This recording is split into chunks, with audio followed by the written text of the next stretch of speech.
what does instant gratification and loyalty actually look like? So I did some maths, right? So I went out and I did some research, and I thought, what else is going on? And so I found some really interesting statistics. So this is from the United States.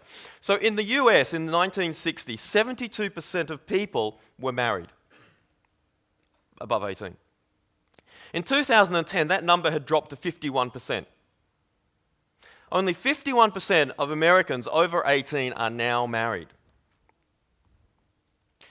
And even more startling, those that are married are really likely to cheat now. So 41% of men in marriages cheat. I mean, they're really startling. So what these statistics are telling you is go home and watch your partner.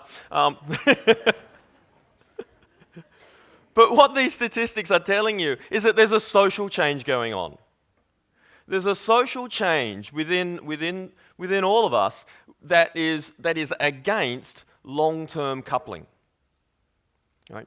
So if we don't even want to get married, and even when we do get married, we don't want to stay loyal, what chance do you have in a loyalty program that has short-term gain, or short-term accumulation and long-term redemption?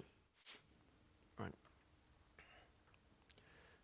And so just to prove that this is not just a social phenomenon that occurs, behind closed doors, I found some data on banking, again in the US, because it's where they have the best data. So we looked at banking relationships. So this column here, you can't read it, so I'm going to have to read it to you. But this column here is the length of a relationship in the United States of a banking relationship that was formed before 1979. So if you joined your bank before 1979, you are likely to stay with your bank for 7.3 years. If you joined your bank between 1979 and 1995, you are only likely to stay with your bank for 3.9 years, half, within a very short space of time. But the most important indicator here is actually the median. So the median is where 50% of the data is on either side.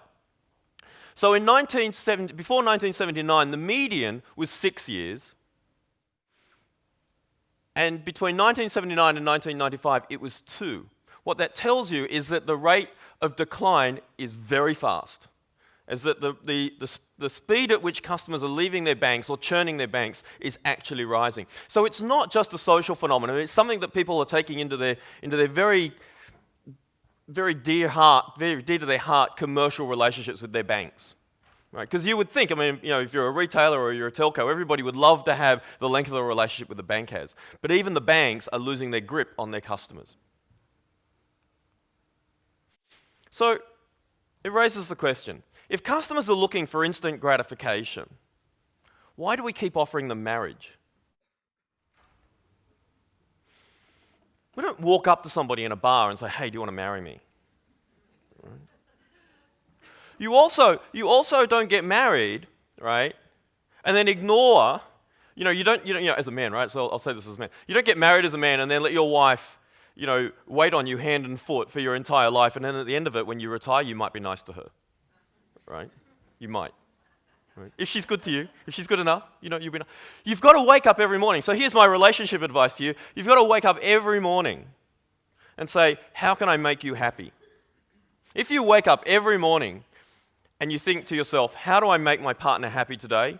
You'll probably stay married forever, right?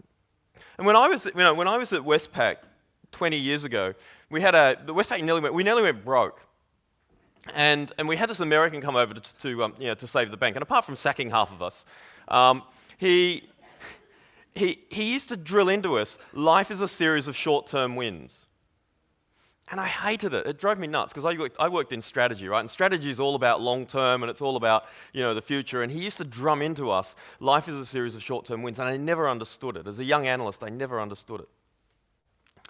But what he really meant was exactly that. It was that we have to wake up every day and we have to figure out how are we going to win today.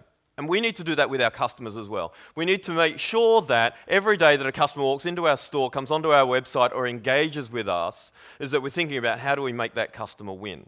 If you do that, that will create long-term loyalty. Points programs and points accumulations, they don't create long-term loyalty, right? They create shackles for customers. Right? And it's not the same thing.